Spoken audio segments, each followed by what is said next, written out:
तेरा ही तैनू करना पैना, आना भीम ने फिर दोबारा ना।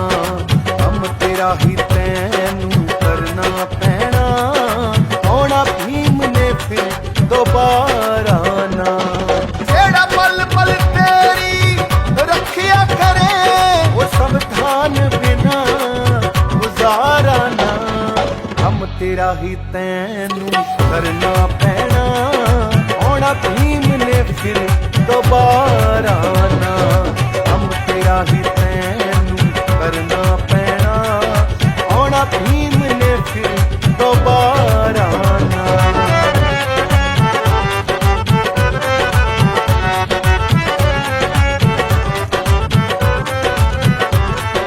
असी लोकां ताई सुनदे रहे लाला के उच्चे नारियां नू। असी गागा भंगड़े पाउंदे रहे सद सते जाउते बुलारियां नू। असी गागा भंगड़े पाउंदे रहे सद सते जाउते बुलारियां नू। देखो मोरे ही ना रह जाइए,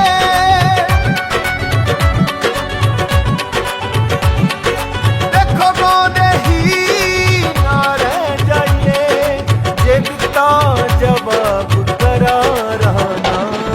हम तेरा ही तैनू करना पैना, आना भीम ने फिर दोबारा ना। हम तेरा ही तैनू करना पैना, आना भीम ने फिर दोबारा ना।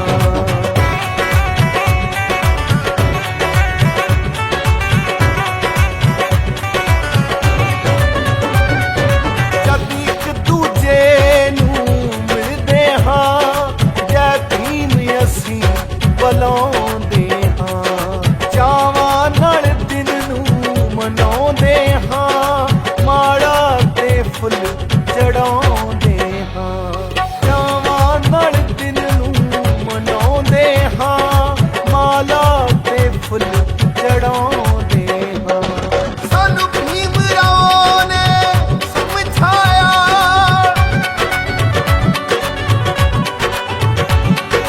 सानू भीम राव ने समझाया, पर समझ आयो दा इशारा ना।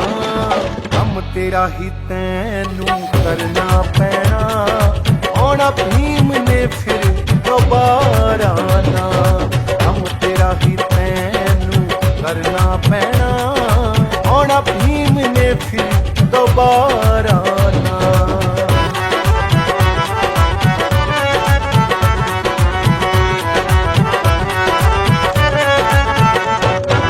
अज गौतम बुद्ध दी धरती ते लोक वंडियां पाउणा चाहुंदे ने।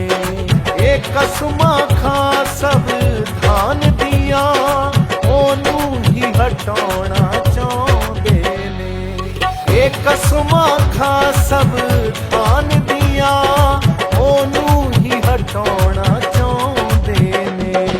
रत्तू बच के रह शैताना तो,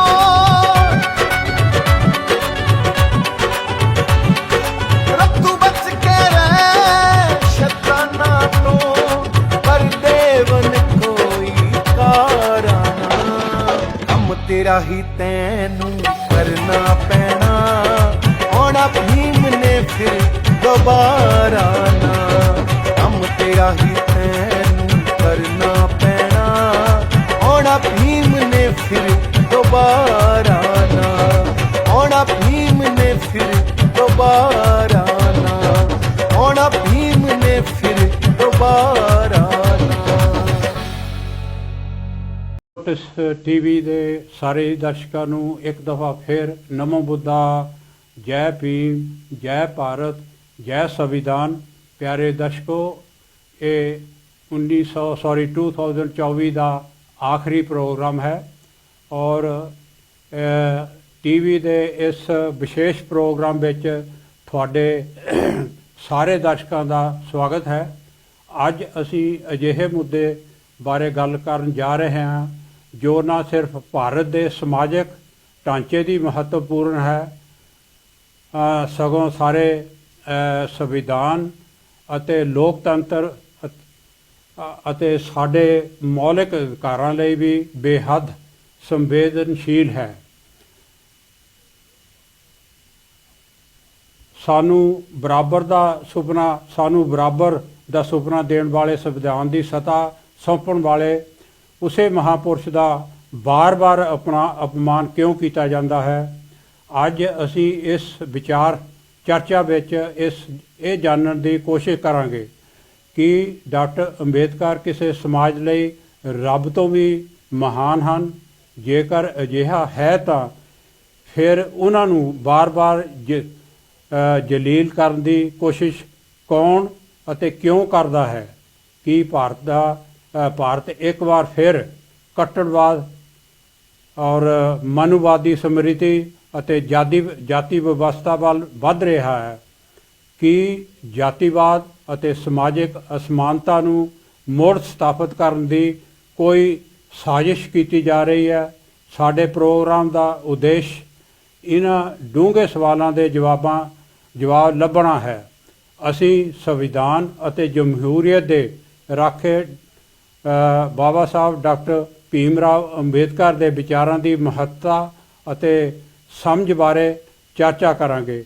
ਇਸ ਲਈ ਆਓ ਇਸ ਸੰਵੇਦਨਸ਼ੀਲ ਅਤੇ ਬੜੇ ਗੂੜ੍ਹੇ ਮੁੱਦੇ ਤੇ ਚਰਚਾ ਸ਼ੁਰੂ ਕਰੀਏ ਅਤੇ ਸਮਝੀਏ ਕਿ ਕੀ ਇਹ ਭਾਰਤ ਦੇ ਭਵਿੱਖ ਲਈ ਗੰਭੀਰ ਖਤਰਾ ਹੈ। ਜੈ ਭੀਮ, ਜੈ ਸੰਵਿਧਾਨ। ਆਓ ਅੱਜ ਵਿਚਾਰ ਪ੍ਰੋਗਰਾਮ ਸ਼ੁਰੂ ਕਰੀਏ।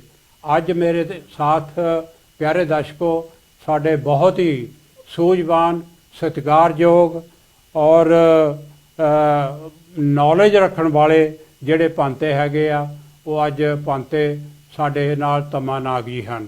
ਭਾਂਤੇ ਤਮਾ ਨਾਗ जी, नमो बुद्धा, जय भीम, जय भारत। जी, आपको भी नमो बुद्धाय, जय भीम।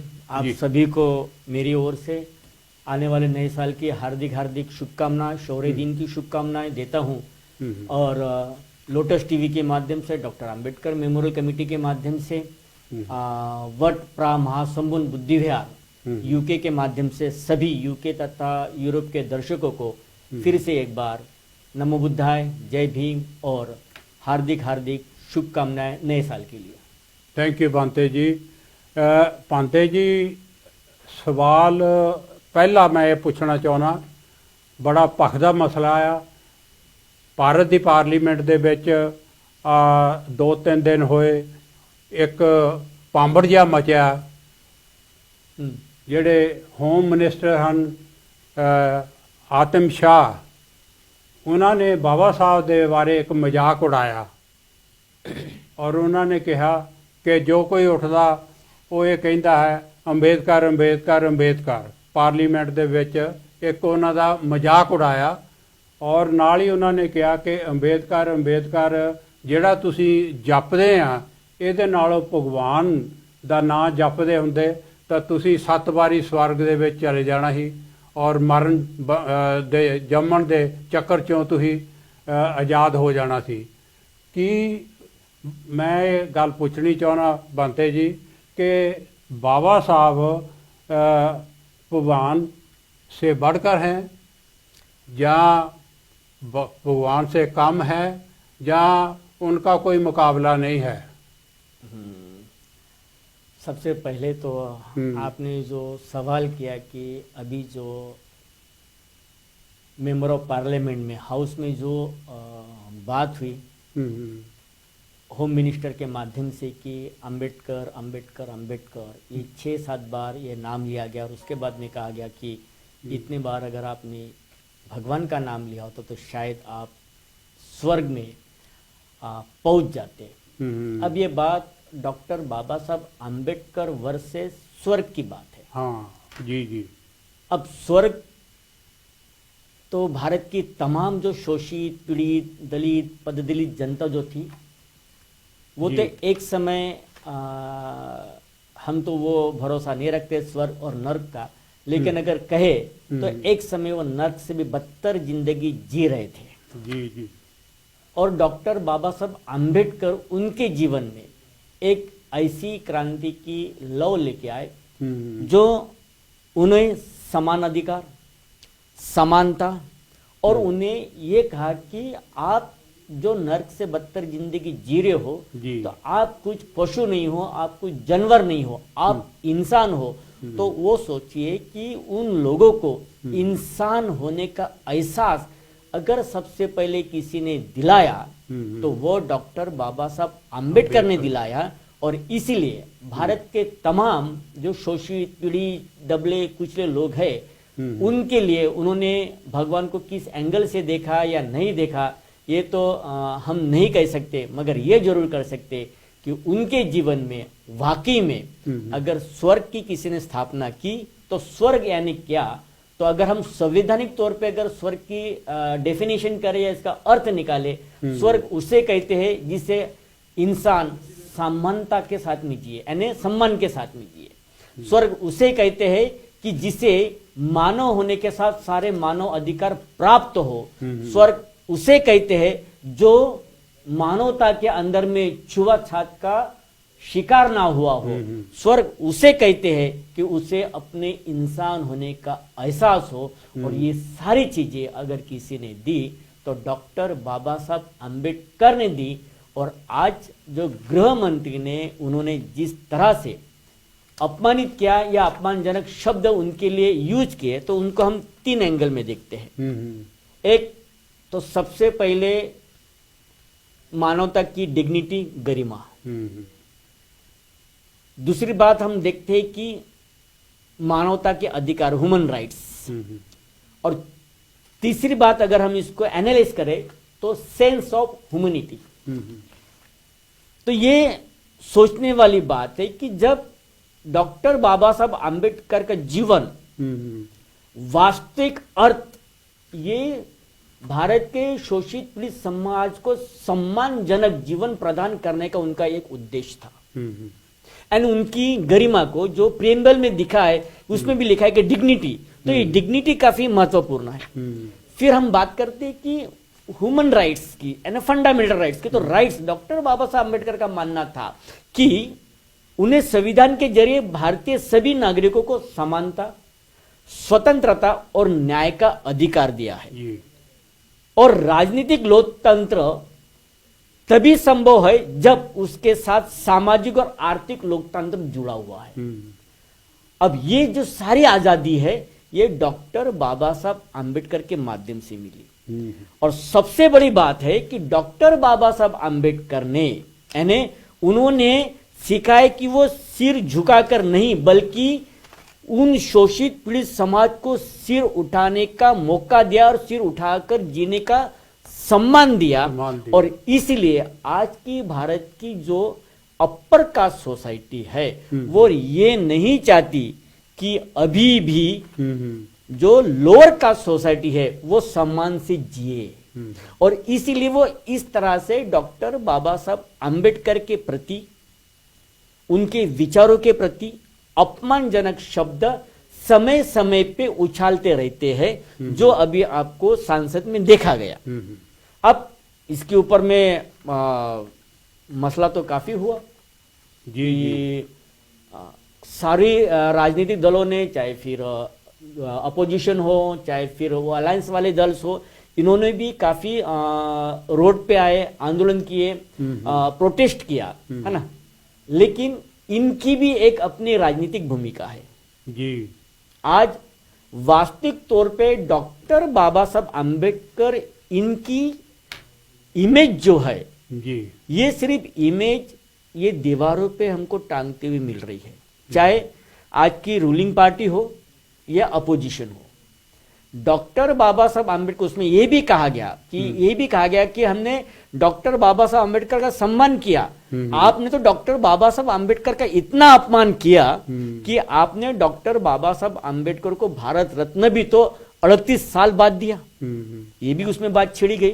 तो ये राजनीतिक इशू को क्रिएट करने का एक मसला है, ये हो रहे हैं। लेकिन मेरा ये कहना है कि अगर भारत के तमाम जितने भी शोषित पीड़ित जो लोग हैं जो डॉक्टर बाबा साहब आम्बेडकर के माध्यम से संवैधानिक अधिकारों के माध्यम से आज सम्मान के साथ में जीवन जी रहे हैं, सम्मान के साथ में शिक्षा प्राप्त कर रहे हैं, सम्मान के साथ में बड़े बड़े अहदे पे है, आज उन लोगों को वो किसी एक कैटेगरी के लिए नहीं है।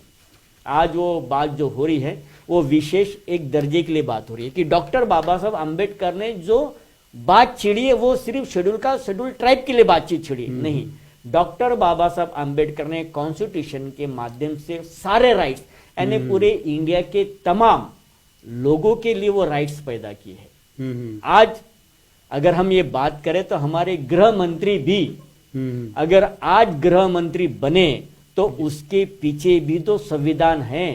कभी वो भी तो तड़ीपार थे, जेल में थे, है ना, तो आज उनको भी संवैधानिक राइट्स के माध्यम से गृह मंत्रालय मिला है, तो उसे भी तो ये समझना आनी चाहिए कि हम आज जो अगर गृह मंत्री बने तो वो भी संविधान के तौर पे ही बने हुए हैं। तो इसीलिए वो नहीं चाहते, और इसके पीछे ये एक दिन की समस्या नहीं है, ये करीब करीब आज अगर हम देखते हैं तो ये 700-800 सालों से जो मनोवादी व्यवस्था थी वो धीरे धीरे जनरेशन टू जनरेशन काम करने की कोशिश कर रही थी। और ये मनोवादी व्यवस्था जनरेशन टू जनरेशन काम करते करते करते करते उन्होंने काफी इशू ऐसे उछाले जो एक कट्टरवाद की तरफ लेके गए, और उसके माध्यम से जब आज उनके हाथों में ये पूरी सत्ता आई तो वो नहीं चाहते कि डॉक्टर बाबा साहब आम्बेडकर के विचार ये भारत के 140 घरों के दरवाजे पे नोट किए जाए, और इसीलिए वो इस तरह से इशू क्रिएट करते हैं। हम ये चाहते हैं कि डॉक्टर बाबा साहब आम्बेडकर को सिर्फ आप एक एंगल से क्यों देखते हो। उन्होंने क्या नहीं किया, भारत की अर्थव्यवस्था के लिए उन्होंने काम किया, उन्होंने भारत की शिक्षा के लिए काम किया, उन्होंने उस समय कई डैमों का निर्माण भी किया, तो ये सारी बातें भी तो है।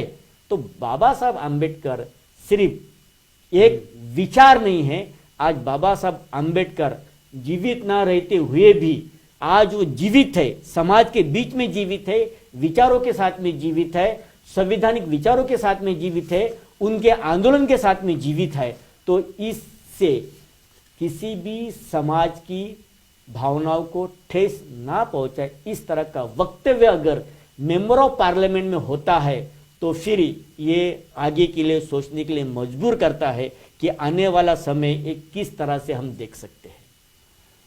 भंते जी, एक साइड में बाबा साहब की चलाई हुई सोच जो है आपने बयान किया, उसको आप ऐसे समराइज करते हैं कि सोशल रेवोल्यूशन एक साइड में है और दूसरी साइड में कट्टरपंथी है जी, उनमें टक्कर है जी, और वो कॉन्स्टिट्यूशन को नहीं मानना चाहते जी, ये ऐसी बात है, हिंदूवाद ले आना चाहते हैं। जी। तो भारत का फ्यूचर इसमें कैसा दिखाई देता है? देखिए ऐसे कि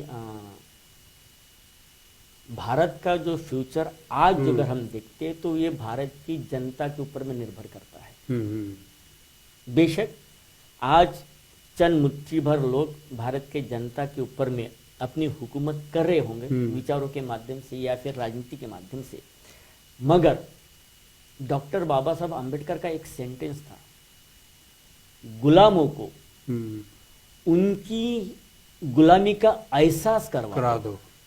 सोच तो अगर भारत के आज जो शेड्यूल कास्ट, शेड्यूल ट्राइब, जितने भी शोषित पीड़ित पददलित जितने भी लोग हैं, अगर उस समय डॉक्टर बाबा साहब आम्बेडकर ने यानी भारत स्वतंत्रता के पहले उनको ये एहसास दिलाया था कि आप गुलाम बनते जा रहे हो, तो उन्होंने गुलामी के अगेंस्ट में एक बहुत बड़ा विरोध किया। आज 75 साल होते जा रहे हैं यानी आजादी के बाद में, तो उस समय की जो कह सकते हैं कि डिस्क्रिमिनेशन पॉलिसी थी वो उस समय फिजिकली काफी ज्यादा थी जी, मगर आज की जो डिस्क्रिमिनेशन पॉलिसी दिखती नहीं है, मगर ये उस समय से काफी ज्यादा डेंजर आज है। इसको देखने के लिए आपको एक इंटेलेक्चुअल लेवल की ही जरूरत होगी। और उस तरह से अगर हम देखते हैं तो एक वर्ड आया कि हमें बनाना है हिंदू राष्ट्र। अब ये हिंदू राष्ट्र बार बार क्यों किसी बाबा के माध्यम से, किसी पॉलिटिशियंस के माध्यम से ये बार बार ये वर्ड यूज किया जाता है, जबकि डॉक्टर बाबा साहब आम्बेडकर कहते थे कि जब हम किसी एक राष्ट्र को किसी एक धर्म के नाम से जानेंगे तो उस राष्ट्र के अंदर में लोकतंत्र नहीं रह सकता, वो लोकतंत्र के लिए सबसे बड़ा खतरा हो सकता है। और आज जिस तरह से हिंदू राष्ट्र की पॉलिसी को या फिर इश्यू को खड़ा किया जा रहा है उसके पीछे काफी कारण है। एक तो जो मनुस्मृति का कानून था उसको लागू करना। मनुस्मृति किसी विशेष यानी अपर कास्ट के लोगों के लिए बेनिफिट थी, अदर्स लोगों के लिए वो नुकसानदायक थी। सिर्फ एक को ही उसके लाभ मिल रहे थे, बाकी सारे अलाभान्वित थे। दूसरी बात कि ये मनुस्मृति वो लागू करना चाहते थे, लेकिन 1927 में डॉक्टर बाबा साहब आम्बेडकर ने मनुस्मृति जलाकर उनके सारे सपनों को चकनाचूर कर दिया। एक बात ये हो गई। तो वो भी उनके अंदर में एक भावना है, किसी ना किसी तरह से वो करना चाहते हैं। फिर उन्होंने एक प्रयास भी किया। फिर एक समय आया ऐसी प्रयास है कि उन्होंने हिंदुत्व का एजेंडा खड़ा किया और हिंदुत्व के एजेंडे के माध्यम से आज मेरा प्रश्न है भारत के तमाम लोगों से, चाहे वो अपोजिशन में हो चाहे वो रूलिंग में हो, सभी बात करते हैं कि आरएसएस आरएसएस आरएसएस। और उस समय जब भारत गुलाम था तब भी बात होती थी आरएसएस आरएसएस आरएसएस। तो अब तक ये समझ में नहीं आ रहा कि आरएसएस ये एक संगठन जो एक अपंजीकृत संगठन, अपंजीकृत अनरजिस्टर्ड संगठन है, वो इतना हावी कैसी हो गया? इसके पीछे भूमिका क्या रूलिंग पार्टी की है, क्या अपोजिशन पार्टी की है? क्या उस समय उनको समर्थन किसने दिया और आज समर्थन कौन दे रहा है? तो ये डायरेक्टली इनडायरेक्ट दोनों तरफ से उनको समर्थन प्राप्त हुआ है और इसलिए वो सारी चीजें हो रही है। लेकिन इन समर्थनों के बीच में डॉक्टर बाबा साहब आम्बेडकर अपने विचारों के साथ में कोई समझौता नहीं करते। अगर हम ये भी बात करें, अगर हिंदुत्व की बात करें तो वही डॉक्टर बाबा साहब आम्बेडकर थे जो हिंदुत्व के लिए लॉ मिनिस्टर से रिजाइन करते हैं। आज वो तो देखा नहीं जा रहा है, बिल्कुल, है ना? तो उन्होंने क्यों रिजाइन किया था कि वो चाहते थे कि मुझे हिंदुत्व के अंदर में, हिंदू कोड बिल के अंदर में इस तरह से चेंजिंग चाहिए कि जो उसके अंदर में समता, समानता और बंधुत्व चाहिए। बेशक वो हिंदू धर्म के नाम से जाना जाए, उसके लिए भी विरोध हुआ। तो आज की जो पॉलिटिक्स है वो ये है कि एक हिंदुत्व शब्द के नाम से पूरी राजनीति हो रही है। लेकिन भारत के लोगों, जब जब कोई राष्ट्र किसी देश के नाम से, किसी धर्म के नाम से जाना जाता है तो वो किसी एक संप्रदाय के लिए फायदेमंद हो सकता है, वहां के रहने वाले तमाम लोगों के लिए नहीं हो सकता है। और इसीलिए बाबा साहब ने जो संविधान दिया है वो संविधान में सबसे बड़ी बात की है समता की, और वो समता सभी के साथ में हो, चाहे वो शेड्यूल कास्ट हो, शेड्यूल ट्राइब हो, ओबीसी हो या फिर open general category upper caste के क्यों ना लोग हो, उनके साथ भी समानता हो, फिर साथ में स्वतंत्रता हो, फिर साथ में आपके मूलभूत अधिकार आपको प्राप्त हो। तो इस तरह से डॉक्टर बाबा साहब आम्बेडकर ने संविधान के राइट्स हमको दिए हैं, उसके कारण आज ये न चाहते हुए भी उनको संविधान को एक्सेप्ट करना पड़ रहा है। बीच में इशू आए कि संविधान को जलाया गया, अब तो बात तो आज तो ये बात हुई, अभी 2-4 दिन पहले की बात चली गई, महाराष्ट्र में सरकार चेंज हो गई तो वहां पे संविधान को किसी ने ठेस पहुंचा दी, उसको किसी ने संविधान को टुकड़े कर दिए किसी स्क्वायर में, वहां पे बड़ा धरना हुआ। बेशक आज हर एक पार्टी बाबा साहब के अपमानजनक शब्दों के लिए आंदोलन कर रही है, लेकिन इस आंदोलन में हमें यह सोचना है कि बाबा साहब के विचारों का क्या, उनने जो विचार दिए थे वो विचारों का क्या, तो वो विचार आज इंपॉर्टेंस है। जब तक वो सोच प्रत्येक यानी अब तो ऐसे लग रहा है कि चाहे जो भी पार्टी है, उस पार्टी ने अपने स्वार्थ के लिए बाबा साहब को अपना लिया है, अपने स्वार्थ के लिए, अपने राजनीतिक स्वार्थ के लिए। भारत के देश के नागरिकों के उद्धार के लिए कोई भी राजनीतिक पार्टी बाबा साहब के विचारों का इस्तेमाल नहीं कर रहे, वो राजनीतिक पार्टी के लिए कर रही है। ये उसके पीछे का एक बहुत बड़ा हेतु हो रहा है। और इस कारण आज अगर हम देखें तो ये कट्टरवाद के नाम से बाबा साहब के विचारों को खत्म करना चाहते हैं। मगर अगर ये कट्टरवाद आता है तो ये आज के लोग जानते हैं कि कट्टरवाद स्थापित हुआ तो क्या होगा, बहुत बड़ा अराजकता भारत में फैल जाएंगी और इंसान इंसान को काटने के लिए मजबूर हो जाएगा। अभी बनते जी, ये आपने जो बोला कि भारत में अराजकता होगी, क्या आपके देखने में, आपके तजर्बे में जो कुछ हो रहा है, क्या अभी वो अराजकता नहीं है? किसी मुसलमान की कब्र के नीचे से किसी देवी देव को निकाल देते हैं, किसी मस्जिद के नीचे से कोई भगवान निकाल देते हैं, और वहाँ अयोध्या में भी तथागत भगवान बुद्ध के स्टैचू मिलते थे, उसको एक्सेप्ट नहीं किया, मगर उस जगह पर भी वो बाबरी मस्जिद के मंदिर बना दिया। राइट। और ये बाबा साहब ने एक बात कही थी कि खतरा है मेरे को कि जब बहुत सी मेजॉरिटी किसी को मिल जाए, तो क्योंकि भारत में बहुत से धर्म है, जातियां हैं, और हो सकता है कभी ऐसा भी टाइम आए और धर्म और जातियां मुल्क के जो फ़ायदा है मुल्क का, उसके ऊपर उसको इम्पोर्टेंस दें, तो ये डिक्टेटरशिप होएगी। ऐसी बातें उन्होंने कही थी। मगर आज जो कुछ हो रहा है कि कहीं बलात्कार हो रहा है, कहीं वो बुलडोजर चलाकर किसी की मस्जिद गिरा दिया, किसी का घर गिरा दिया, वहाँ पार्लियामेंट का कानून और जुडिशरी कहाँ है? एक आदमी बोलता है ये कर दो तो हो जाता है, ये कर दो वो होए जा रहा है। बिल्कुल, आपका क्वेश्चन काफ़ी जायज़ है। इसके ऊपर में डॉक्टर बाबा साहब आम्बेडकर ने 4 नवंबर 1948 में इसके ऊपर में एक स्पीच की थी, जब डॉक्टर बाबा साहब आम्बेडकर ड्राफ्टिंग कमेटी के लिए, कॉन्स्टिट्यूशन कमेटी के, ड्राफ्टिंग कमेटी के लिए उन्होंने पहला स्पीच किया था। और जब कॉन्स्टिट्यूशन बन गया तब डॉक्टर बाबा साहब आम्बेडकर ने एक लास्ट स्पीच दी थी।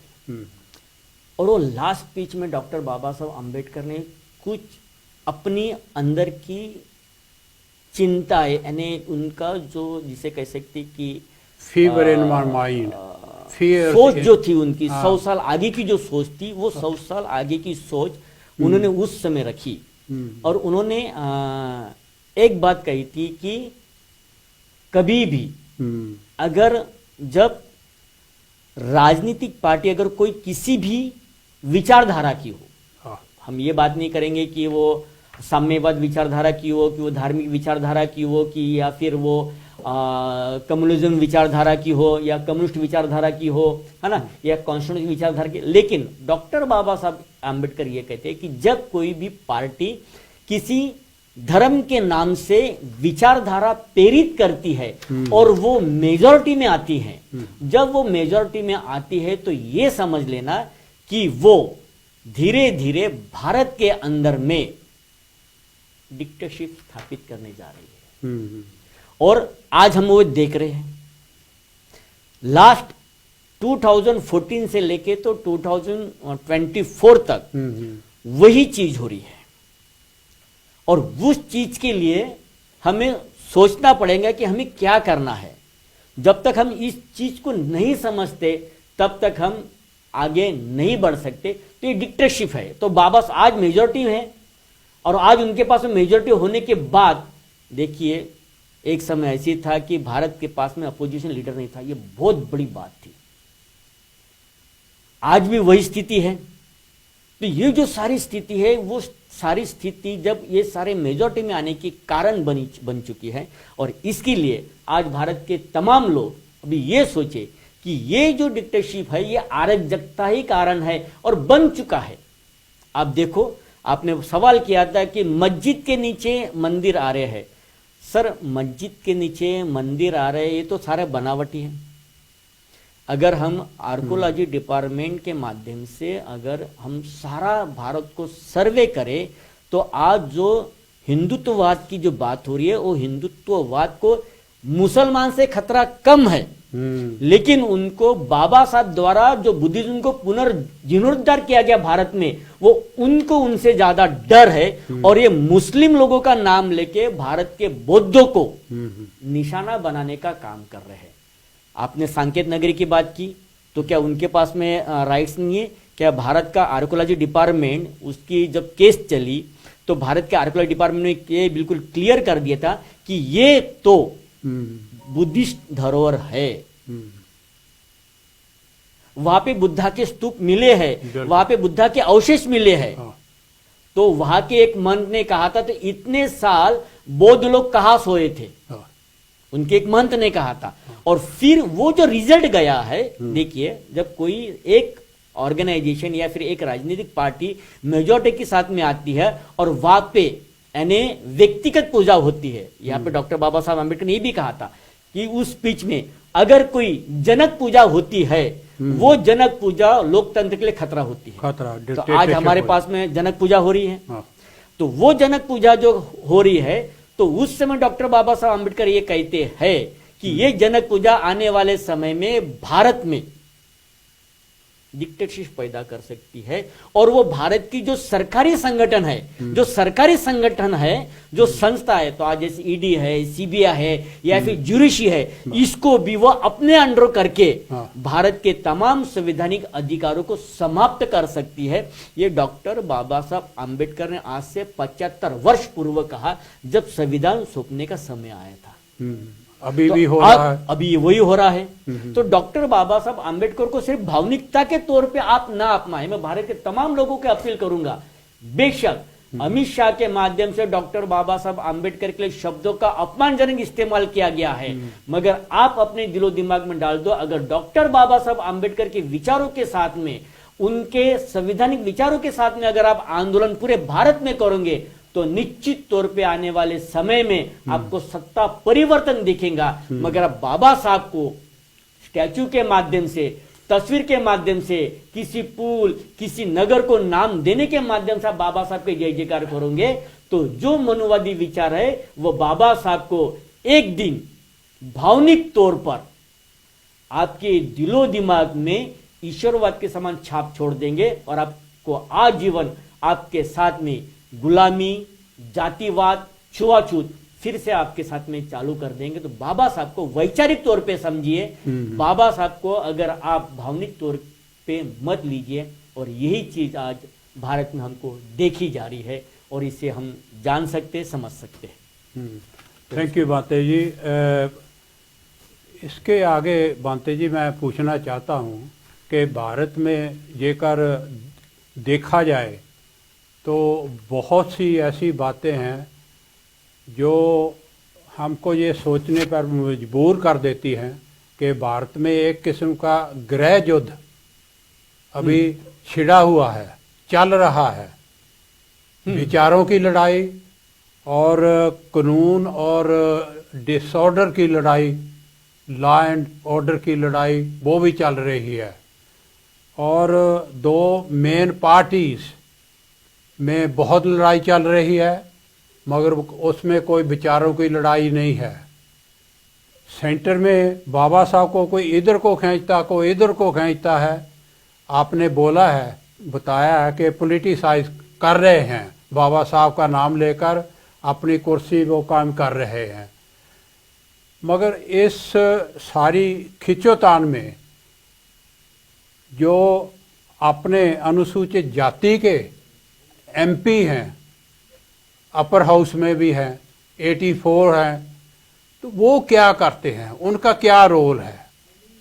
उनको कोई ऐसा दिखाई नहीं देता है कि 5-6 साल की बच्ची से लेकर 70-80 साल की बुढ़िया तक उसका हरण हो रहा है, उसका बलात्कार हो रहा है, तो उसकी अपनी अंदर की ज़मीर जो है, क्या वो उसको बुलाती नहीं है कि ये कुर्सी छोड़ थोड़ा आगे आकर काम कर? देखिए, इसके लिए डॉक्टर बाबा साहब अम्बेडकर उसी समय एक स्पीच में एक शब्द यूज किए थे। डॉक्टर बाबा साहब अम्बेडकर ने अपना खुद का अपमान सहते हुए, अपने परिवार का त्याग करते हुए जो देश सेवा की, वो काफ़ी महत्वपूर्ण, और उनके समान देश सेवा कोई कर नहीं सकता और उनके समान कोई देशभक्त हो भी नहीं सकता। तब डॉक्टर बाबा साहब अम्बेडकर कहते हैं कि भारत का लोकतंत्र खतरे में था और मुझे आशा है कि 1950 के बाद में भारत फिर से लोकतंत्र खतरे में ना पड़े। और भारत एक गणतंत्र भी था। तो भारत कब गणतंत्र था? तो बाबा साहब ने प्रियम्बल में काफी अच्छा संदेश दिया कि भारत तब लोकतंत्र था, तब गणराज्य था, जब भारत के अंदर में बुद्ध की विचारधारा चल रही थी। तो ये जो है कॉन्स्टिट्यूशन का अच्छी तरह पढ़े, जहां पे कॉन्स्टिट्यूशन ने डॉक्टर बाबा साहब अम्बेडकर ने बुद्ध की विचारधारा की बातचीत की और उसमें यह भी कहा कि जब बुद्ध के समय गणतंत्र होता था तो सबकी सामूहिक बैठक होती थी और उसमें राजतंत्र की बात होती थी, उसमें समाजवाद की बात होती थी, उसमें मानव अधिकार की बातचीत होती थी और उसमें विरोधी पक्ष की भी बात होती थी। उसी को बाबा साहब ने कॉन्स्टिट्यूशन प्रीएम्बल में लिखा। फिर दूसरी बात, बाबा साहब कॉन्स्टिट्यूशन प्रीएम्बल में ये लिखते हैं कि मुझे खतरा महसूस हो रहा है कि आने वाले समय में लोकतंत्र को फिर से खतरा ना हो जाए। तो उन्होंने कुछ उदाहरण दिए। उदाहरण ऐसे दिए कि जब भारत में उस समय महाराष्ट्र के मराठों ने पेशवाई की तरफ से लड़ाई लड़ी, इधर में जब पूरा भारत 1857 के लड़ाई में था तो उस समय सिख समुदाय पूरा शांत था, उसने कुछ हलचल नहीं की। राजपूतों ने, इन्होंने भी यानी बेवफाई की, गद्दार की और उस समय भारत का लोकतंत्र खतरे में पड़ा। ये बाबा साहब ने एग्जाम्पल दिया था।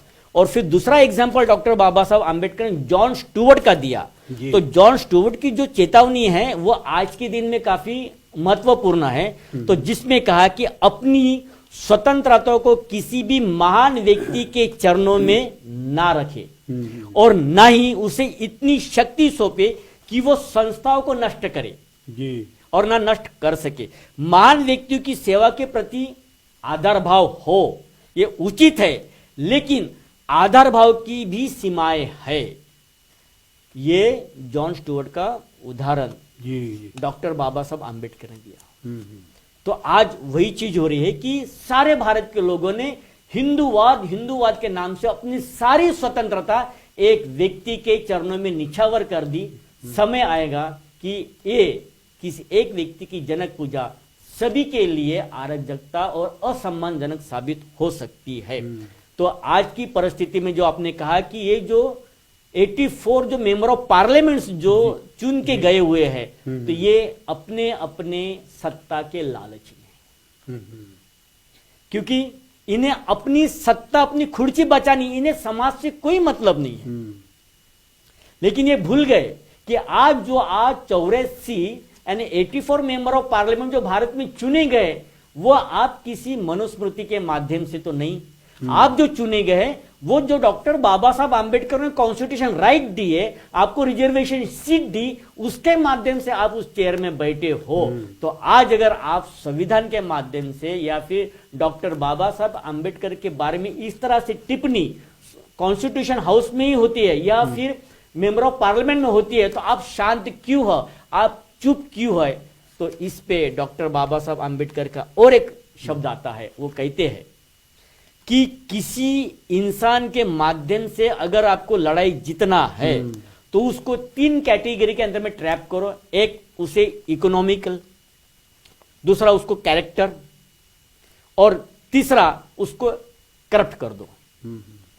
तो आज इनके कहीं ना कहीं ये तीनों कैरेक्टर के अंदर में ये फंसे हुए हैं, तो इसलिए निडरता के साथ में बोल नहीं पाते और जो सरकारें कहेंगी उनको सुनना पड़ेगा।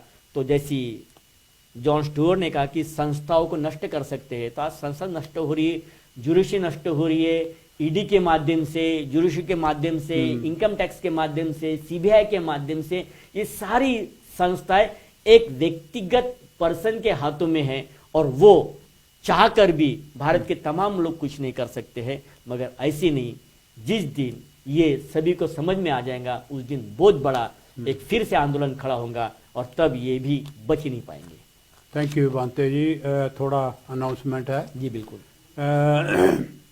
फकीर चंद चौहान प्रोग्राम की बहुत शलाघा करते हैं। प्रेम चमकीला जी, सोडी राम जस्सड़, कमलेश जस्सड़, श्याम लाल, उन्होंने दीवान महिंद्रा जी, हंसराज, सारे प्रोग्राम की शलाघा करते हैं। सत्या सलन, हरमेश जस्सड़, सत्या जस्सड़ और देव सुमन पक्षो सारे प्रोग्राम की शलाघा करते हैं। निर्मला भाटिया, दीश दादरा सारे प्रोग्राम की शलाघा करते हैं। नरेश मडार, कविता मडार प्रोग्राम की शलाघा करते हैं। बहुत अच्छा प्रोग्राम चल रहा। मीतो रतू, निशु रतू, प्रिया रतू, दीश दादरा, ਸਮਿਤਰੀ ਦਾਦਰਾ। ਪਿਆਰੇ ਦਰਸ਼ਕੋ, ਟਾਈਮ ਬਚਾਉਣ ਦੀ ਕੋਸ਼ਿਸ਼ ਕਰ ਰਹੇ ਹਾਂ। ਸਾਰੇ ਪ੍ਰੋਗਰਾਮ ਦੀ ਸ਼ਲਾਘਾ ਕਰਦੇ ਹਨ। ਬਲਦੇਵ ਬਿਰਦੀ, ਨੰਜੋ ਬਿਰਦੀ, ਮਨੋਹਰ ਗਿੰਡਾ ਸਾਰੇ ਪ੍ਰੋਗਰਾਮ ਦੀ ਸ਼ਲਾਘਾ ਕਰਦੇ ਹਨ। ਬਹੁਤ ਅੱਛਾ ਪ੍ਰੋਗਰਾਮ ਹੈ। Dharampal Bangar, nice program, thank you Dharampal ji. Tarsem Kaul, Gurdev Kaur program ਦੀ ਸ਼ਲਾਘਾ ਕਰਦੇ ਹਨ। ਔਰ ਮਿੰਦੋ ਰਤੂ बहुत अच्छा प्रोग्राम चल रहा है। प्रकाश ममन, स्वर्ण कौर जी प्रोग्राम की शलाघा करते हैं। जसवीर करड़े प्रोग्राम बहुत अच्छा है। सारे प्रोग्राम नू बहुत अच्छी तरह देख रहे और प्रोग्राम की पांते जी शलाघा कर रहे हैं। और एक दफ़ा फिर मैं रिमाइंड कराना चाहता हाँ कि न्यू ईयर जिहड़ा हैप्पी न्यू ईयर का प्रोग्राम है वो 12 बजे तो ला के 12:30 बजे तक और उस तो बाद पांते जी की ब्लैसिंग होगी। 1 बजे 1:30 बजे लंच होएगा। और जोड़ा लंच हैगा वो दनित कौल अते मिसिस सुमन कौल वालों जोड़ा फूड का जोड़ा हैगा सारा प्रोग्राम हो गया। Thank you very much. और नाल ये है कि राणा जी कटारिया, राणा जी कटारिया प्रोग्राम की बहुत शलाघा करते हैं। थैंक यू वेरी मच सारिਆਂ ਦਾ। पांते जी मैं हुण फिर टाइम तो थोड़ा रहिंदा जा रहा, प्रोग्राम बड़ा लंबा हाले। सवाल थानू एक मैं पूछना चाहना ये आ कि जिहड़ी ना बराबरी का झगड़ा है, असमानता, ये फिर से स्थापित करने के पिछे की संभावना है, की इहदा कारण है, की चाहुंदे है वो हिंदू तत्व वाले, कट्टरपंथी? हाँ, देखिए जी, ये असमानता का जो कारण है ये आज का नहीं है। ये असमानता के पीछे कुछ जो अपर कास्ट सोसाइटी है उनके काफ़ी उसके पीछे के बिहाइंड्स के कारण काफ़ी है। एक उन्हें आर्थिक व्यवस्था, दूसरी उनकी राजनीतिक व्यवस्था, तीसरी उनकी खुद की सोसाइटी की व्यवस्था, चौथी उनकी धार्मिक व्यवस्था। इन सारों को बचाए रखना है। और इसके लिए उनकी सारी ये कोशिश चालू है। मगर डॉक्टर बाबा साहब आम्बेडकर या फिर मनुस्मृति को जो लागू करना चाहते या कोशिश कर रहे हैं उसके पीछे ये थे कि प्राचीन जाति व्यवस्था और सामाजिक असमानता की वैधता को वो लागू करना चाहते हैं। इसमें अनुचित जाति को फिर से शोषित करना चाहते हैं और उनकी जीवन में फिर से वही देखना चाहते हैं। मगर ये सारे विचारों को डॉक्टर बाबा साहब आम्बेडकर ने एक ही वार में समाप्त कर दिया, संवैधानिक तौर पर। संविधान उन्होंने मनुस्मृति जलाई, मगर मनुस्मृति जलाने से भी उनने सबसे बड़ा ये काम किया कि मनुस्मृति, ये आगाज दिया था उन्होंने कि मनुस्मृति ये आपका धार्मिक ग्रंथ हो सकता है, लेकिन ये मानवीय हितों का ग्रंथ नहीं हो सकता। तो उस समय की व्यवस्था थी और लोग उसके आदी भी हो चुके थे जी। लेकिन उनको, उनकी आदतों को, उनके सारी जानकारी को बाबा साहब ने संविधान के माध्यम से दिया और तब से जो परिवर्तन आया है उस परिवर्तन के लिए आज ये सारी फिर से कोशिश चालू है जी। तो असमानता की जो बात है, अभी प्रश्न ये है कि शेड्यूल कास्ट, तो शेड्यूल कास्ट के अंदर में असमानता है, शेड्यूल ट्राइब के अंदर में असमानता है, ओबीसी के अंदर में असमानता है, और हिंदू के लिए असमानता है। तो हिंदू कौन? हिंदू शब्द ही असमानता के विचारधारा पर आधारित है, जिसमें जाति व्यवस्था होगी, जिसमें छुआछूत होगी, इस शब्द के पीछे असमानता है। और ये असमानता कुछ सामाजिक लोगों को या फिर कुछ अपर कास्ट लोगों का आर्थिक मनोबल बढ़ाएंगी, उनकी आर्थिक व्यवस्था बढ़ाएंगी, उनकी राजनीतिक व्यवस्था को आगे लेके जाएंगी, और इसीलिए आज ये असमानता लादने की कोशिश करते हैं। समानता तो वो होती है, अभी रिजर्वेशन की बात आती, तो मुझे बताइए जो कैटेगरी है, जो रिजर्वेशन इतना होना चाहिए महिलाओं के लिए, उतनी महिला तो मेंबर ऑफ पार्लियामेंट में भी नहीं दिखती आपको, तो फिर समानता की बात कहाँ आई? तो ये जो सारी बात है ये काफी इंपॉर्टेंस है।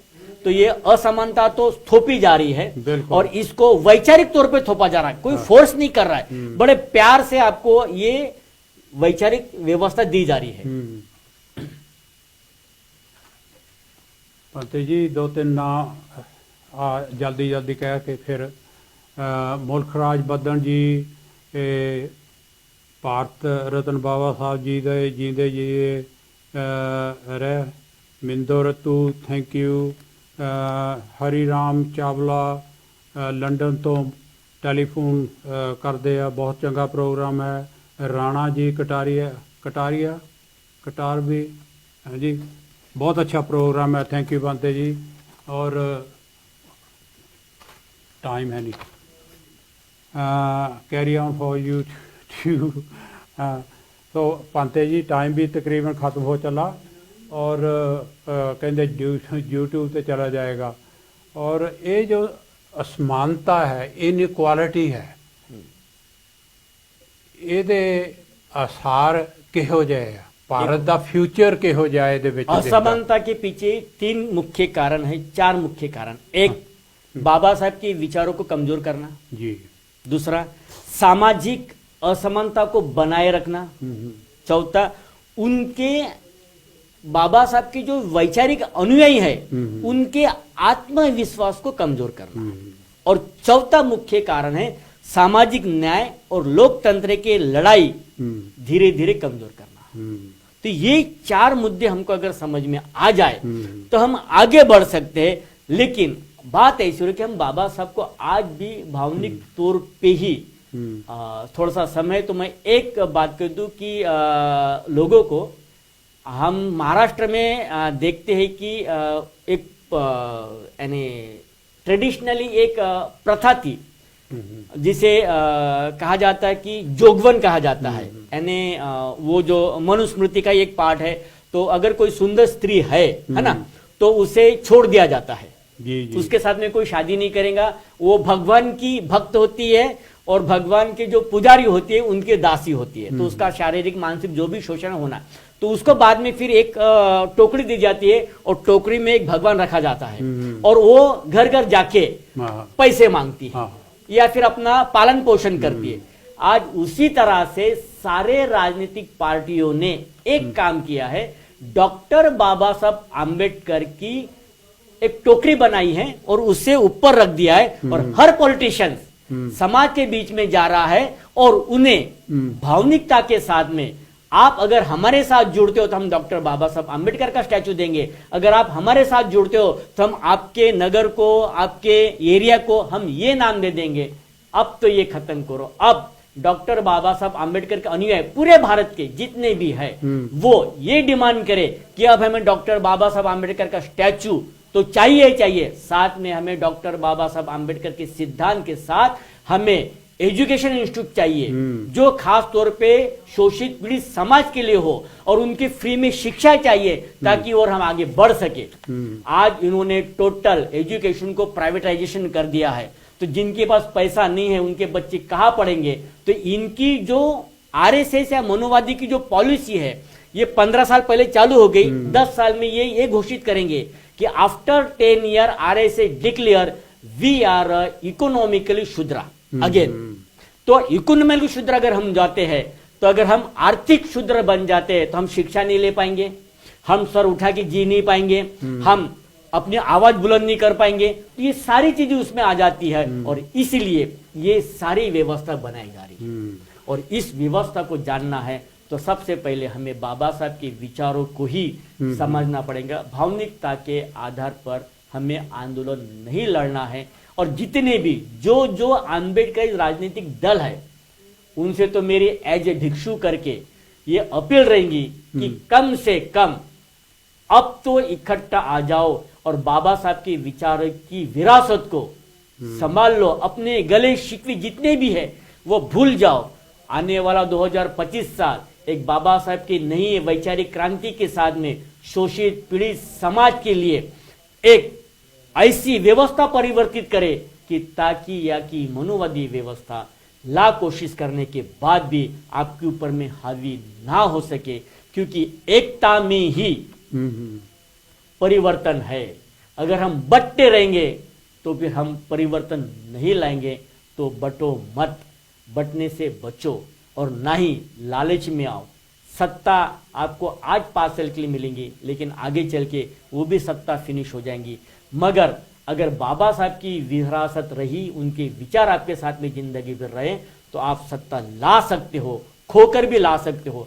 बेशक आज हमारे पास में सत्ता नहीं है, मगर हम सत्ता ला सकते। इतना हौसला, इतनी बड़ी शक्ति डॉक्टर बाबा साहब आम्बेडकर हमें दी है। सभी को ये लगता है कि मैं वैचारिक अच्छा हूं, बिल्कुल, लेकिन बुद्ध ये सिखाते हैं थोड़ा सा झुकना भी सीख जा। और जिस दिन तू झुकना सीख जाएगा तो उस दिन आपका सर उठेगा भी। लेकिन आज अगर तू सर उठाएगा बगैर झुके तो आपके सर को कुचला जाएगा। तो अपने आप को झुकते हुए अपना सर उठाने की कोशिश करो। बुद्ध के ऊपर में भी काफी आलचन लगे, डॉक्टर बाबा साहब आम्बेडकर ऊपर में भी काफी आलचन लगा है, मगर उन्होंने विरोध इस तरह से किया एक परिवर्तन के साथ में। तो बाबा साहब का अगर ये लालचन लगा रहे हैं, लेकिन आपका विरोध इस तरह से हो कि दोबारा वो लालचन लगाने के लिए काबिल ही ना रहे, इस तरह से सत्ता परिवर्तन कहा जाता था। इस तरह से हमें परिवर्तन चाहिए, और इस परिवर्तन की आज हमें वाकई में जरूरत है। मेरी फिर से अपील है, क्योंकि अभी हम 2 दिन के बाद में शौर्य दिन मनाएंगे, काफी महत्वपूर्ण है। मेरे तरफ से भारत के तमाम लोगों को और खास तौर पे महाराष्ट्र के लोगों को जो 1 तारीख को भीमा कोरेगांव में जाएंगे, उस शौर्य स्तंभ को, उस विजय स्तंभ को नतमस्तक होंगे।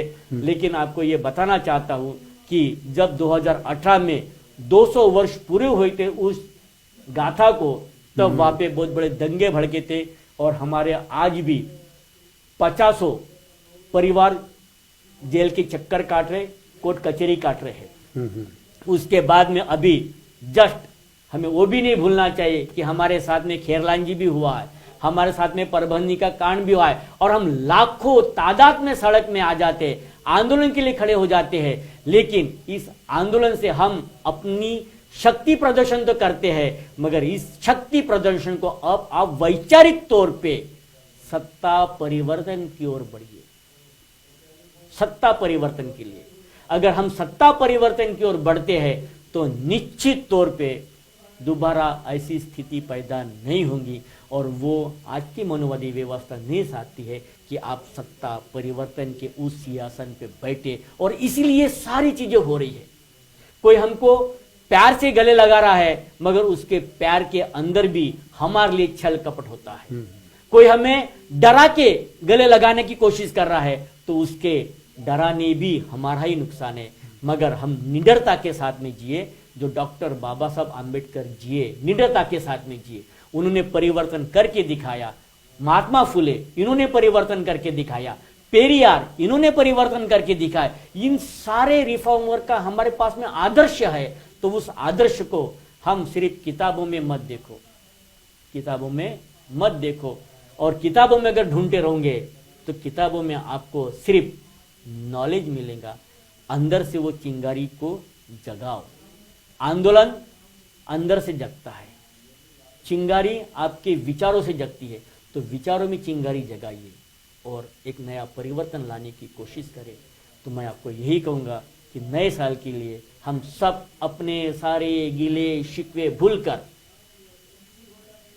कोई किसी का शत्रु नहीं, कोई किसी का मित्र नहीं, अपना समझकर गले लगा लो, मानवता के साथ में गले लगा लो, और फिर देखो एक नया परिवर्तन, एक नया उजाला, एक नया सवेरा आपके चरणों में जरूर आएगा। और उस उजाले की ओर हमको बढ़ना है, उस सवेरे की ओर बढ़ना है। और 2025 निश्चित तौर पे अगर हम बाबा साहब के विचारों से सहमत है, भावनिक तौर पे नहीं, वैचारिक दृष्टिकोण से, परिवर्तन दृष्टिकोण से सहमत है, तो हमें 2025 के बाद में एक नया सवेरा निश्चित तौर पे दिखेगा। सच दे बिरदी बहुत प्रोग्राम ਨੂੰ ਚੰਗਾ ਸਮਝਦੇ ਆ ਔਰ ਲਾਈਕ ਕਰਦੇ ਆ। ਨਾਲ ਹੀ ਪੰਤੇ ਜੀ ਟਾਈਮ ਖਤਮ ਹੋ ਗਿਆ, ਔਰ ਤੁਹਾਡਾ ਬਹੁਤ ਬਹੁਤ ਧੰਨਵਾਦ। ਜਿੰਨਾ ਵੀ ਤੁਸੀਂ ਜੋ ਕੁਝ ਵੀ ਅੱਜ ਪ੍ਰਵਚਨ ਬੋਲੇ ਆ, ਜੋ ਕੁਝ ਵੀ ਅੱਜ ਸਿੱਖਿਆ ਦਿੱਤੀ ਆ, ਜੋ ਕੁਝ ਵੀ ਆ ਤੁਸੀਂ ਕਿਸੇ ਨੂੰ ਕ੍ਰਿਟਿਸਾਈਜ਼ ਕੀਤਾ, ਔਰ ਸਾਰੇ ਦਾ ਅੰਤ ਇਹ ਆ ਕਿ ਬਾਬਾ ਸਾਹਿਬ ਨੂੰ ਵੀ ਮੰਨੋ ਔਰ ਬਾਬਾ ਸਾਹਿਬ ਦੀ ਵੀ ਮੰਨੋ, ਔਰ ਬਿਲਕੁਲ ਉਹਦੀ ਬਾਬਾ ਸਾਹਿਬ ਦੀ ਵੀ ਮੰਨੋ। ਔਰ ਜੇਕਰ ਪਿਆਰੇ ਦਰਸ਼ਕੋ ਸਾਰੇ ਹੀ ਧਾਰਮਿਕ ਅਦਾਰਿਆਂ ਦੇ ਜਿਹੜੇ ਗ੍ਰੰਥੀ ਆ, ਪੁਜਾਰੀ ਆ, ਪੂਜਾ ਪਾਠ ਕਰਨ ਵਾਲੇ ਆ, ਜੇ ਸਾਡੇ ਭਾਂਤੇ ਜੀ ਹੋਣਾ ਵਾਂਗੂ ਉਹਨਾਂ ਦੀ ਸੋਚ ਬਦਲ ਜਾਏ, ਤਾਂ ਜਿਹੜੀ ਭਾਂਤੇ ਜੀ ਹੁਣੀ ਅੰਤ ਵਿੱਚ ਜੋ ਕਿਹਾ, ਜੋ ਦੱਸਿਆ ਕਿ ਕ੍ਰਾਂਤੀ ਲਿਆ ਸਕਦੇ ਆ, ਤਾਂ ਉਹ ਲਿਆ ਸਕਦੇ ਆ। ਸਿਰਫ ਇਹ ਆ ਕਿ ਅੰਧਾ ਧੁੰਦ ਪੜੀ ਜਾਣਾ, ਧੂਆਂ ਕਰੀ ਜਾਣਾ, ਔਰ ਉਹਦੇ ਵਿੱਚ ਘੇ ਪਾਈ ਜਾਣਾ, ਸਾਰਾ ਕੁਝ ਬਰਬਾਦ ਕਰੀ ਜਾਣਾ, ਉਹਦੇ ਨਾਲ ਕ੍ਰਾਂਤੀ ਨਹੀਂ ਆਉਣੀ। ਵਿਚਾਰ ਬਦਲਣ ਦੇ ਨਾਲ, ਜਿਸ ਤਰ੍ਹਾਂ ਭਾਂਤੇ ਜੀ ਹੁਣੀ ਕਿਹਾ, ਵਿਚਾਰ ਬਦਲੋ, ਔਰ ਫਿਲਾਸਫੀ ਜਿਹੜੀ ਹੈਗੀ ਆ ਬਾਬਾ ਸਾਹਿਬ ਨੇ ਦਿੱਤੀ ਹੈਗੀ ਆ, ਉਹਨੂੰ ਫੋਲੋ ਕਰੋ। ਤਥਾਗਤ ਭਗਵਾਨ ਬੁੱਧ ਨੇ ਵੀ ਕ੍ਰਾਂਤੀ ਲਿਆਂਦੀ ਸੀ, ਉਹਨੂੰ ਫੋਲੋ ਕਰੋ, ਤਾਂ ਤੁਹਾਡਾ ਜੀਵਨ ਜਿਹੜਾ ਹੈਗਾ ਉਹ ਬੜਾ ਸੁਖਮਈ ਹੋ ਸਕਦਾ ਹੈ, ਔਰ ਤੁਸੀਂ ਬਦਲਾਅ ਲਿਆ ਸਕਦੇ ਆ। ਜਿਹੜੀ ਅੰਧ ਵਿਸ਼ਵਾਸ ਲਿਆਉਣ ਦੀ ਕੋਸ਼ਿਸ਼ ਕਰਦੇ ਆ, ਹਨੇਰੀ ਆ ਰਹੀ ਆ, ਉਹਨੂੰ ਰੋਕ ਸਕਦੇ ਆ। ਪੰਤੇ ਜੀ ਅੰਤ ਵਿੱਚ ਕੀ ਮੈਸੇਜ ਤੁਹਾਡਾ ਦਿੱਤਾ ਤਾਂ है एक अद्धा पे? अंत में मैं इतना ही मैसेज दूंगा अंत में कि 2024 समाप्त हो रहा है। हाँ। बात सिर्फ भारत की नहीं है, तो बात है ये मनुष्य के मन मस्तिष्क की। जी। बिखराव क्यों होता है, इसका कारण क्या है? हमारी एक सोसाइटी है, फॉर एग्जाम्पल यहाँ पे, अगर हमारी ये सोसाइटी, हमारी सोसाइटी में भी आपकी सोच अलग होगी, मेरी सोच अलग होगी, हमारे पास में सामने बैठे टेक्नीशियन उनकी भी सोच अलग होगी जी। और हर एक को लगता है कि मेरे सोच के हिसाब से काम होना चाहिए। बिल्कुल, सबके पास में एक उच्च कोटि की एंड हाईली इंटेलेक्चुअल थिंकिंग है, मगर वो थिंकिंग इंडिविजुअली है। बाबा साहब के एक लास्ट सेंटेंस, लेकिन डॉक्टर बाबा साहब आम्बेडकर ये कहते हैं कि जिन जिन के पास में हाई लेवल की इंटेलेक्चुअल थिंकिंग है, वो भाई पहले एक टेबल पे तो आए, उस टेबल पे आके उसका एक ड्राफ्ट बने, और वो ड्राफ्ट बना के फिर हम साथ में चले, तो फिर उस सोच को कोई बदल नहीं पाएगा। लेकिन अगर बिशन दास अकेला उस सोच को लेके चलता है, तो फिर निश्चित तौर पे बिशन दास को आगे खतरा हो सकता है। सभी अपनी जेब, कले कले जेब में लिए, तो अकेला ना भागे। दौड़ना है तो सबको साथ में लेके चले। बाबा साहब ने परिवर्तन खुद के लिए नहीं लाया, तो पूरा सामाजिक परिवर्तन लाया। इसलिए आज बाबा साहब ना होकर भी विचारों के माध्यम से भारत के 140 करोड़ लोगों के मसीहा बने हुए हैं, उनके हर सांस में बसते हैं। तो 2024 समाप्त हो रहा है। आपके विचार, मेरे विचार, और यही कहा गया बुद्ध ने कि विचारों की संगति हो, साथ में बैठे। बेशक मैं कितना भी अच्छा वक्ता हूं, लेकिन अगर मैं विचार आपके साथ में साझा नहीं करूंगा और आपके विचार मैं नहीं अपनाऊंगा, मेरे विचार आप नहीं अपनाएंगे, तो हम दोनों भी अलग अलग रास्ते पे जाएंगे। और जब दोनों भी अलग अलग रास्ते पे जाएंगे तो कहीं ना कहीं एक को तो समाप्त होना ही पड़ेगा। और यही हो रहा है, हम साथ में मिलके चलते हैं। जो बुद्ध का नारा था, बहुजन हिताय बहुजन सुखाय, है ना, तो हम बहुजनों के हित के लिए चलते हैं, बहुजनों के सुख के लिए चलते हैं। चाहे वो बुद्ध धम्म के लिए हो, चाहे वो डॉक्टर बाबा साहब अम्बेडकर इनके social, political, educational, women rights, fundamental rights, इन सारे मूवमेंट्स के लिए हो, मगर हम साथ में चलेंगे तो निश्चित तौर पे हम आगे बढ़ पाएंगे। अगर बढ़ते हुए चलेंगे तो न जाने कब किसी को दबोच लिया जाएगा, तो भी हमको दबना नहीं है, एक साथ चलना है। और यही आपको मेरी ओर से नए साल का संदेश है कि सब गिले शिकवे भूल जाओ, माता पिता के बीच में भूल जाओ, भाई बहन के बात में भूल जाओ, पिता पुत्र के साथ में भूल जाओ, सोसाइटी के गिले शिकवे भूल जाओ, मगर आज आने वाला समय जो है 2025, एक बार शुद्ध मन से शुद्ध चित्त से गले लगा लो और प्यार से दो बातें कर लो, बहुत बड़ा परिवर्तन आएगा। और यही परिवर्तन हमको चाहिए। नमो बुद्धाय, नमो धम्माय, नमो संघाय, साधु साधु साधु। भांते जी बहुत बहुत धन्यवाद थोड़ा, और गद हो गए आपके प्रवचन सुनकर। और नमो बुद्धा, जय भीम, जय भारत, जय संविधान। Thank you. भवतु सभ्य मंगलं, रक्षन्तु सभ्य देवता, सब बुद्धानुभावेन, सब धम्मानुभावेन, सब संघानुभावेन, सदा सोठी भवन्तु ते। साधु साधु साधु साधु। Thank you Bhante ji.